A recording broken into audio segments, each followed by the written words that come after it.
یہ گولی کہیں اور سے آئی ہے، عجیب کشمکش چل رہی ہے۔ اب پتہ نہیں وہ کس چیز سے ڈر رہے ہیں، ان کی سیٹ کے اوپر خون بھی نہیں لگا، ان کو ہلکی سی خراش بھی نہیں آئی۔ میجر خرم کو پارٹی سے نکال دیا گیا ہے، خان صاحب کا دماغ گھوم گیا ہے، وہ آ کے نواز شریف کی مدد کرے گا آج سے 4-5 سال پہلے، لیکن اب یہ ہمیں مذاق لگتا ہے۔ تو پولیس کو کس نے برباد کیا، کیسے برباد کیا؟ تو کیا آپ ان کے اوپر بھی یہ الزام لگا دیں گے جنہوں نے نواز شریف کو نااہل قرار دیا؟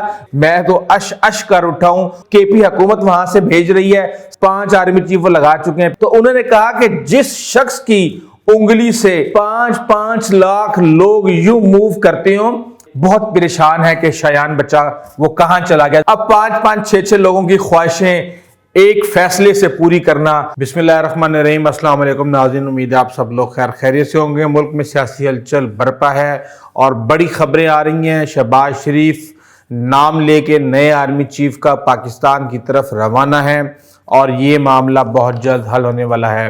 اس کے علاوہ اور بھی بہت سی خبریں ہیں۔ پی ٹی آئی نے میجر خرم کو نکال دیا، ظاہر سی بات ہے یہی ہونا تھا، جب وہ پارٹی کے خلاف بولیں گے تو ان کو نکالا جائے گا۔ ارشد شریف کے حوالے سے بھی کچھ خبریں آ رہی ہیں، جبکہ عمران خان نے ایک اہم اور دھویں دار تقریر کی ہے جس میں انہوں نے کہا ہے کہ آرمی چیف ایسا لانا چاہتے ہیں نواز شریف جو ان کی چوری کو بچائے۔ کیا واقعی جو نئے آرمی چیف آئیں گے وہ نواز شریف کی چوری کو بچانے میں مدد کریں گے؟ اس کے اوپر بھی بات کریں گے۔ نیا آرمی چیف کون ہوگا؟ تقریباً اشارے مل چکے ہیں، جبکہ لندن میں پی ٹی آئی کا علم بردار جو کہ نواز شریف کے گھر کے باہر جا کے ایک طوفان بدتمیزی برپا کرتا تھا وہ غائب ہے۔ وہ کہاں پہ ہے اس کے اوپر بھی بات کریں گے۔ لیکن جو سب سے اہم خبر ہے وہ یہ ہے، جب عمران خان کے اوپر گولیاں چلی ہیں اور معظم وہاں پہ مارے گئے ہیں، تو وہ گولی جو ہے وہ اس شخص کی نہیں تھی، اس حملہ آور کی نہیں تھی جس کو ہم نے کیمرے کی آنکھ سے دیکھا۔ اور وہ گولی میں نے اپنی ویڈیو میں بھی کہا تھا کہ جس طریقے سے وہ بھاگ رہا تھا اور وہ آگے نکل گیا تھا اور معظم پیچھے سے آ رہا تھا، یہ گولی کہیں اور سے آئی ہے۔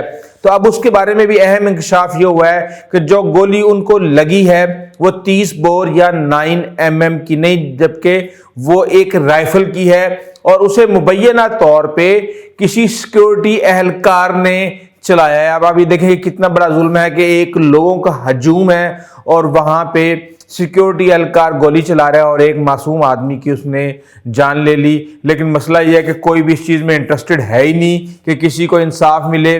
بہرحال وفاقی حکومت نے کہہ دیا کہ یہ ایک انفرادی عمل ہے۔ میں اس بات سے بالکل بھی ایگری نہیں کرتا کہ یہ اس شخص کا انفرادی عمل ہے جس نے فائرنگ کی، کیونکہ عمران خان کے کنٹینر پہ لگنے والی جو گولی ہے وہ سیدھی آئی اور اتنی اونچائی پہ 15 فٹ اونچے کنٹینر کے اوپر نیچے سے گولی جائے تو وہ سیدھی نہیں آ سکتی۔ اس کے معاملے میں ہر طرف سے ہی حقائق چھپانے کی کوشش کی جا رہی ہے۔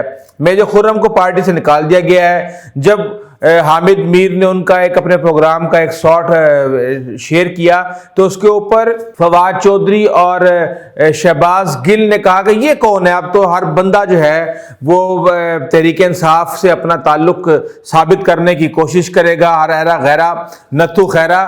تو میجر خرم جو ہیں یہ وہ ہیں جو یہ کہہ رہے ہیں کہ عمران خان کے کہنے پہ 3 دفعہ جنرل فیصل نصیر سے انہوں نے ملاقات کی اور تیسری ملاقات کے اندر جو سلمان ہے سنگر صاحب کا، وہ انہوں نے اس کے اندر شرکت کی اور سلمان اس بات کا اقرار کر چکے ہیں جس میں انہوں نے کہا ہے کہ آپ نے جنرل صاحب نکلتے ہوئے میرا ہاتھ پکڑ کے کہا تھا فلاں فلاں فلاں اور اب یہ کام کریں۔ تو ظاہر سی بات ہے تحریک انصاف کے اندر اگر اتنی جمہوریت ہوتی تو میرے خیال سے اتنا اختلاف رائے کو تو ان کو برداشت کرنا چاہیے۔ فیصل واڈا بات کرتا ہے اس کو نکال دیتے ہیں، خرم بات کرتا ہے اس کو نکال دیتے ہیں، جے کے ٹی کو ویسے ٹھڈے مار کے نکال دیا، علیم خان نے خود چھوڑ دیا۔ ایک عجیب سا ماحول گرم ہے۔ بہرحال یہ چیزیں تو چلتی رہیں گی، لیکن ارشد شریف کے حوالے سے بڑی ہی ایک عجیب کشمکش چل رہی ہے۔ وہ شخص، وہ لوگ، وہ پارٹی جو کہ ارشد شریف کے قاتل کو 2 گھنٹے کے اندر پہچان چکی تھی، اس کے خلاف بیانیہ بنا چکی تھی، سوشل میڈیا پہ ایک طوفان برپا کر بیٹھی تھی، لیکن اب وہ ٹارچر کی تصویریں نکلنے پہ اور اس بات پہ انتہائی ناراض ہے کہ یہ کیوں کہا جا رہا ہے کہ مرنے سے پہلے ارشد شریف کے اوپر